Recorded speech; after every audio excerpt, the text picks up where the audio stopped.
¿Qué tal? ¿Cómo le va? ¿Cómo le va? Qué bueno que está con nosotros. Gracias. Bienvenido a una emisión más de Bar Invención. Me da mucho gusto saludarle. Soy Enrique Lascano. Les saludo como siempre a nombre de todos mis compañeros de este equipo de trabajo. Muchas gracias por estar con nosotros en una emisión más de esta serie. Hoy vamos a platicar con un personaje de la cultura mexicana. No, yo no sabría bien dónde ubicar a Jorge Fernández, si en la historia, en los toros, en el cine, en el teatro. Jorge, ¿cómo estás? Hola, estoy muy contento. Muchas gracias por la entrevista. No, al contrario, me da mucho gusto que estés con nosotros. A lo mejor tendría que preguntarte, ¿quién es Jorge Fernández? Que has estado en infinidad de cosas, eres premio nacional, doctorante, apasionado de la fiesta brava, Y metrosexual. metrosexual. Pero eso salta a la vista. Bueno, por eso no te lo preguntaba, pues las obviedades hay que dejarlas de lado. ¿Dónde Pues te yo... puedo ubicar? Lamentablemente, para muchas cosas, es un país de etiquetas, ¿no? Sí. ¿Dónde? Mira, yo creo que desde niño anduve tratando de ponerme una etiqueta y me tardé muchísimos años en caer en la cuenta que en realidad yo no soy más que lector que escribe. Y entonces en los días en que me creo entonces sí pongo escritor. Es decir, en el pasaporte y en las fichas de la escuela de mis hijos, sí pongo escritor. Afortunadamente vivo de lo que escribo ya desde hace prácticamente una década, pero empecé a escribir a los 7 años. ¿Se puede vivir de escribir en este país? Pues sí, hay muchas maneras por las actividades que tienen que ver con la escritura. No solamente es publicar, tengo una columna en un periódico y publico libros, sino también hago trabajos de edición, de corrección. Todo tiene que ver con escribir, talleres para alentar a otros a que escriban mejor. Pero te decía que es una enfermedad porque tiene que ver con los toros. Para mí escribir es torear. Es decir, desde que yo ya asumí que me iba a poner el terno. ¿Pero qué terno te pones cuando sales a escribir? Obispo y oro, porque yo soy como obispo de Papantla con licencia por la barriga. Todos los temas son precisamente... No picador, No, matador. no. Los picadores son los editores, las enciclopedias, los diccionarios, los amigos que me ayudan a probar la bravura del texto. ¿Cuál es tu muleta? ¿La pluma? Sí, la pluma y la palabra. Si pudiéramos hacer una analogía entre escribir y torear, ¿cuáles son las partes más difíciles de la corrida? La primera es el primer tercio, definir si lo que salió por los chiqueros es un cuento o es un ensayo, si da para novela, si yo creo que vale la pena edulcorar el tema banderillando yo mismo, o mejor dejo que se banderille, que lo haga la cuadrilla, es decir, que lo hagan los demás, que lo hagan los lectores. ¿Qué tercio te gusta más? A mí ¿El capote o no, la muleta? El final. ¿Por qué? Porque eres más mandón. Porque siempre me he propuesto torear en el centro, jugarme la vida en cada párrafo, no torear para el ¿No te gusta público. irte a las tablas? No, para nada. En las tablas es muy fácil que te rescate alguien, un reseñista, un pariente, mi tía Lola, siempre va a estar al quite. Y en el centro del ruedo, esos segundos que tardan en llegar a salvarte, ya te costaron una mala reseña, cornadas muy graves. Aquí en la literatura se dan cornadas muy graves.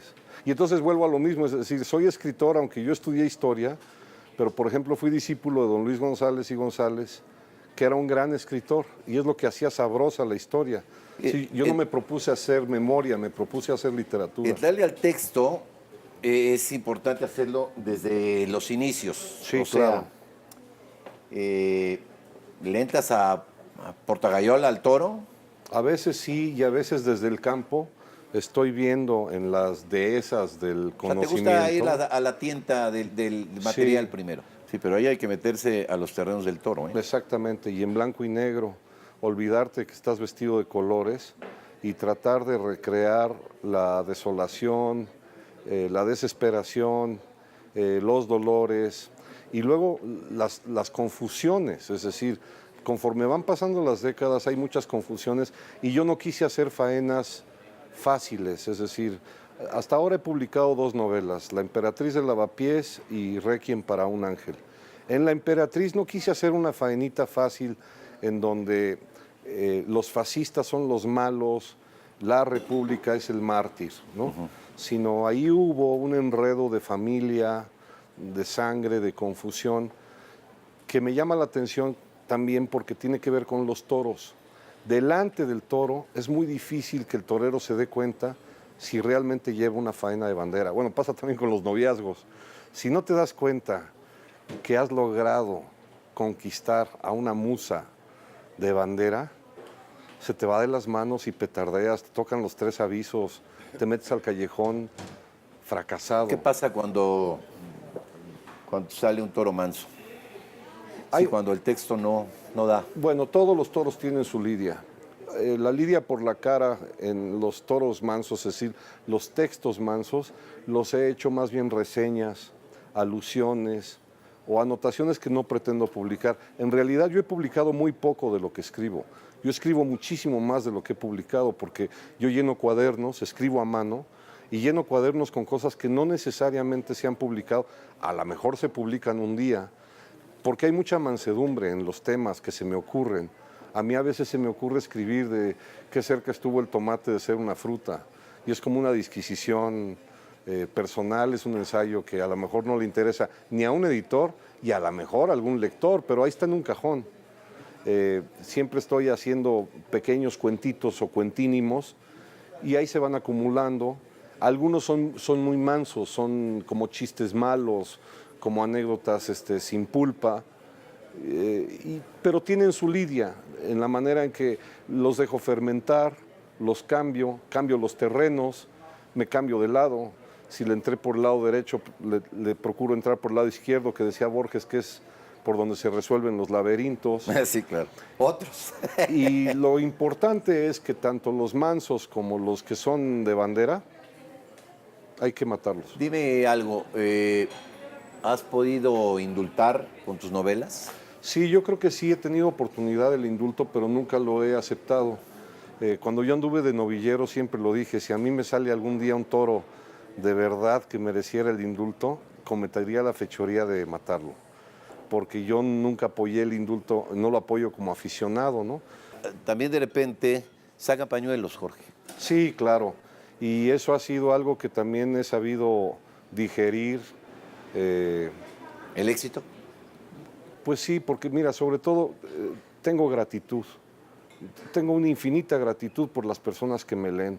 Cada semana a la columna del periódico me escriben y a cada persona le contesto. Le contesto aunque sea gracias, pero contesto. Me fijo muy bien en los otros que sí están toreando para eso.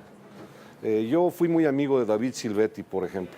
El rey. Y recuerdo que el rey David en un elevador, no voy a decir el otro, pero se subió el otro alternante con las orejas y rabo de un toro que había cuajado en León, presumiendo que traía los apéndices, que traía los retazos de animal en las manos.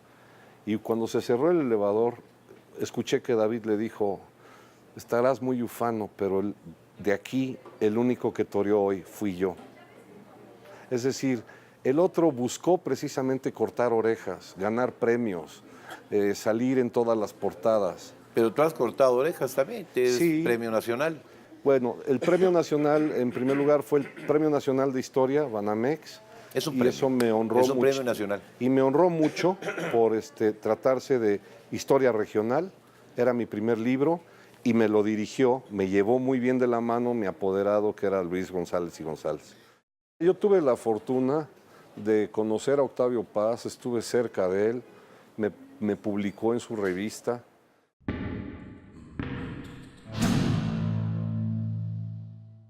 Cuando te dan la tercera llamada, ¿qué pasa? Bueno, ahí Cuando tienes que salir. tienes que Tengo actuar. siempre en mente a mi padre, que mi padre sí fue de muchas tablas, fue imitador de voces, sabía impostarse, y él me ayudó mucho a que la mayoría de las faenas que he hecho, la mayoría de los parlamentos que he dicho en escena, son cuentos. Es decir, la novela me atrae mucho, el ensayo me ocupa todas las semanas, hago crónicas y reportajes, pero lo que realmente escribo todos los días son cuentos. Y entonces, en la tercera llamada lo que estoy pensando es cómo poder contar mejor lo que quiero contar. Y si vale la pena contarlo. Entonces, en la tercera llamada es en donde ya encarno el personaje, digamos, del narrador. Es en donde mejor creo que he encarnado eso. Porque mira, en realidad desde niño yo elegí dedicarme a esto, primero por leer, por estar solo. Es decir, te parecerá raro, pero a mí me gusta mucho estar solo y estoy la mayor parte del tiempo solo. Mis hijos me ven leer, pero no están participando de lo que estoy leyendo, a menos de que lo lea en voz alta y lo comparta con ellos. Y escribir, no, pues yo ahorita vengo sin dormir porque yo paso las madrugadas escribiendo, traigo siempre el horario volteado. Es conmovedor que eso después se va a completar cuando lo lea el otro.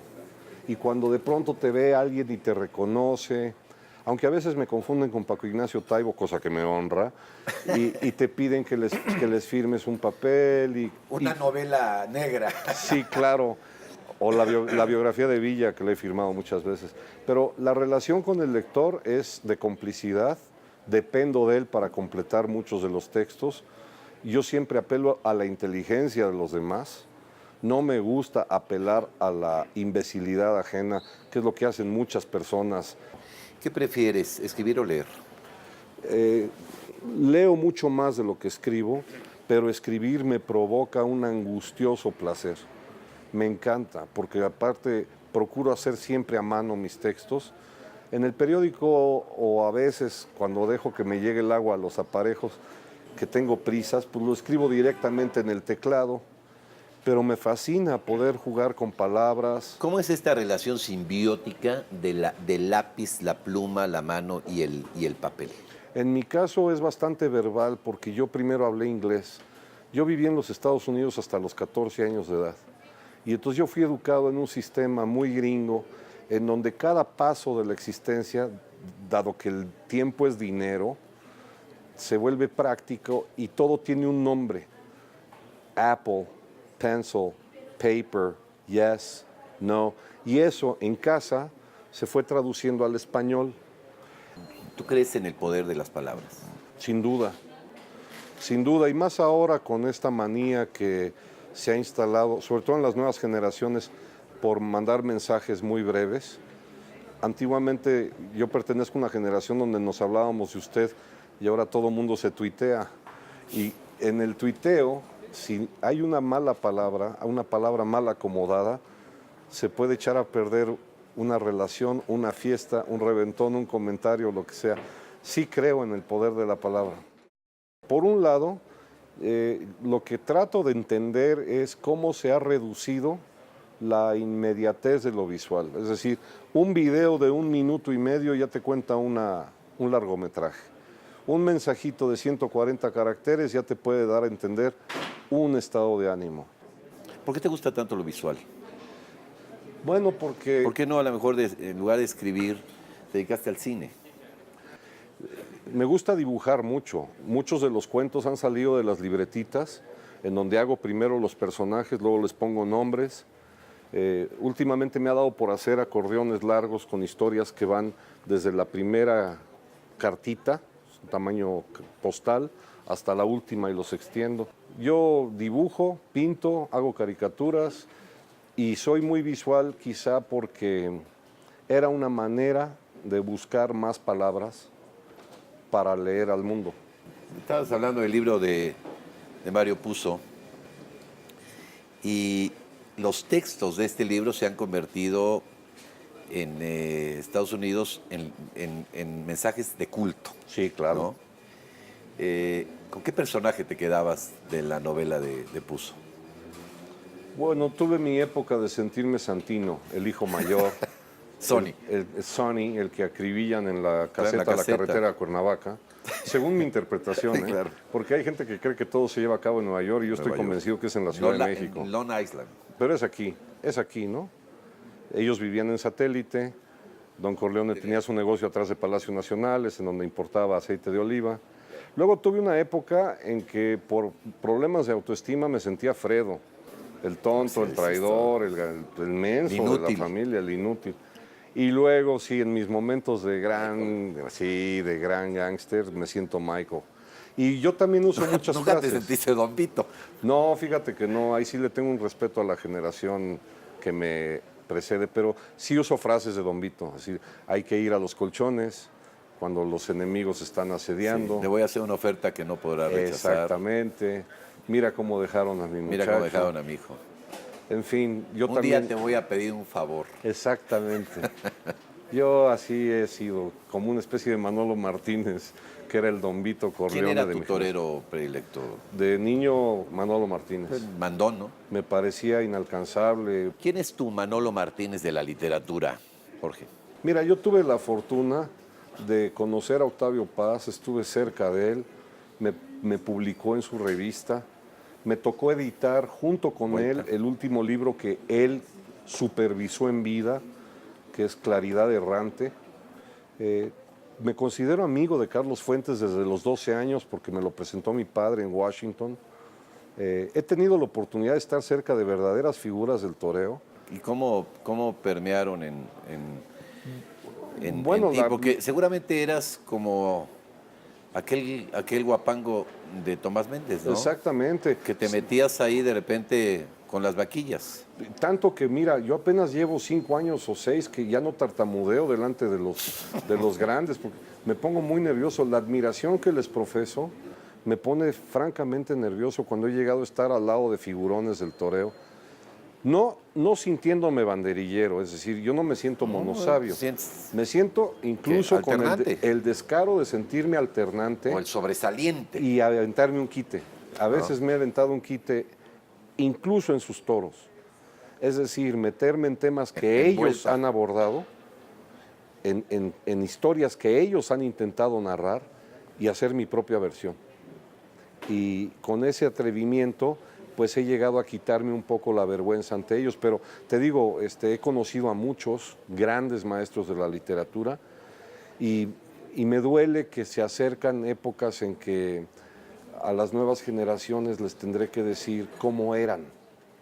Es decir, hoy, por ejemplo, me duele que en las mesas de novedades no encuentras un libro de Octavio Paz. Y a mí me tocó una época en que llegabas, incluso lo podías ver en la calle y pedirle que te firmara el ejemplar. Yo quiero ir a la final de la Copa FIFA, del Mundial de Fútbol del 58, donde debutó Pelé. Quiero estar además en el debut de Manolete en el Toreo de la Condesa.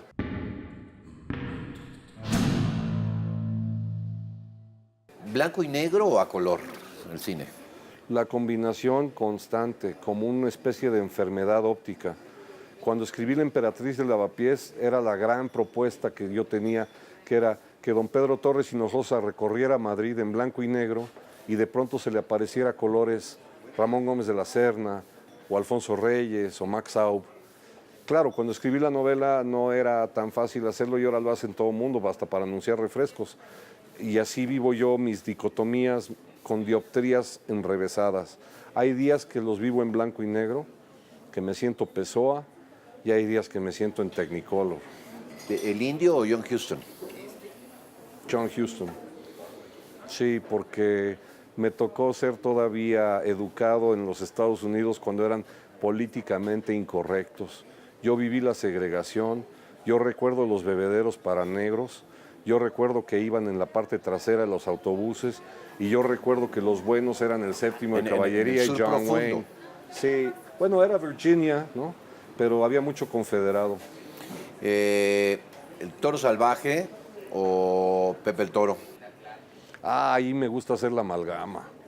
Dicen que en algunas de las escenas de Toro Salvaje, el director buscó las escenas de Pepe el Toro y de Campeón, de películas mexicanas. David Silva. De David Silva, de Pedro Infante, para poder cuajar bien la lidia en el ring. ¿El cine imita a la sociedad o la sociedad imita al cine? Uy, yo creo que ya estamos contagiados de ida y vuelta. Mira, a mí me encantaría poder soñar como soñó mi bisabuela, porque mi bisabuela nunca vio cine. A partir de mis abuelos, toda mi familia narra los sueños como películas, incluso con los diálogos ya armados como si fueran Red Butler y Scarlett O'Hara. Claro, el escenario es Guanajuato. No Tara. Exactamente, son escenarios guanajuatenses, pero el cine nos contagió la manera de soñar. Ahora, de retro, ahora lo que han hecho es tratar de volver al cine, de devolverle al cine esa especie de inocencia imaginativa o visual que tenían los bisabuelos o los chosnos, que no estuvieron contagiados de cine. ¿Por qué no un ejercicio como el de Margaret Mitchell? ¿Por qué no Pues, llevar tus textos al cine?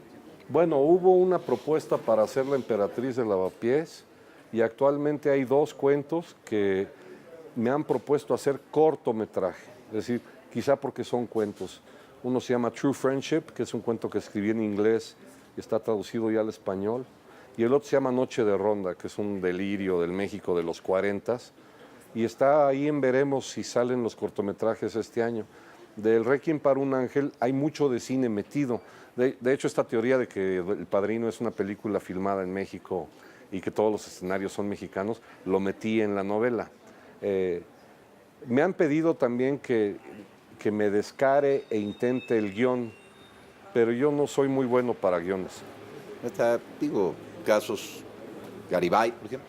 Sí, el gran maestro, pero yo creo que te das cuenta, pues nada más me haces una pregunta y ya se me va la lengua, y ya tener que acotar diálogos, circunstancias, escenarios, es un caleidoscopio que yo prefiero jugarlo en la novela. Si hubieras trabajado en el cine, ¿en qué parte del proceso cinematográfico te hubiera gustado trabajar, Jorge? En primerísimo lugar, actor. Me encantaría ser Mastroianni haciendo el papel de Pereira. La Dolce Vida. También la Dolce Vita. Me hubiera encantado ser Humphrey Bogart en el Café de Rick's, viendo entrar a Ingrid Bergman. Exactamente. También me hubiera gustado ser Gary Cooper en Beau Geste, o por lo menos ser uno de los hermanos. O por lo menos Clark Gable. Claro. Pero sí me parezco, ¿no? Sí, bueno, es que las bigote, gafas engañan. A mí me pasa lo mismo que Clark Kent. Luisa Lane no se da cuenta quién soy. Por los lentes. Exactamente. ¿Y qué es la soledad? ¿Realmente la soledad es la compañera de los escritores? En mi caso es un maravilloso salvoconducto para conocer fantasmas y hablar con los muertos. ¿Y qué hay de aquello de llórate pobre, pero no te llores solo? Pues digamos que es un boleto que todavía no cobro. No he querido llorar con mis hijos, por ejemplo, para no echarles a perder la vida, que son 2 jóvenes maravillosos y felices. Entonces la mayor parte del tiempo yo mejor lloro solo. ¿Qué son los hijos, Jorge? ¿Es la continuidad de los seres humanos? Es una maravilla. Es lo máximo que me sucedió en la vida. Aparte tienen glúteos, cosa que en mi familia nunca se había dado. Son guapos, son inteligentes. Tienen de pronto, sí, perfiles que me recuerdan cómo fui yo de joven.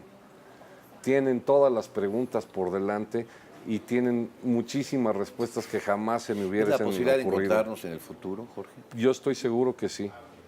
El más allá es un país, un inmenso país, que creo hasta ahorita que es en blanco y negro, con colores aislados, en donde nos permiten encontrarnos con todos nuestros pasados para esperar cuando llegan los futuros, asistiendo a los espectáculos públicos que uno elige. Por ejemplo, en mi lista, yo quiero ir a la final de la Copa FIFA, del Mundial de Fútbol del 58, donde debutó Pelé.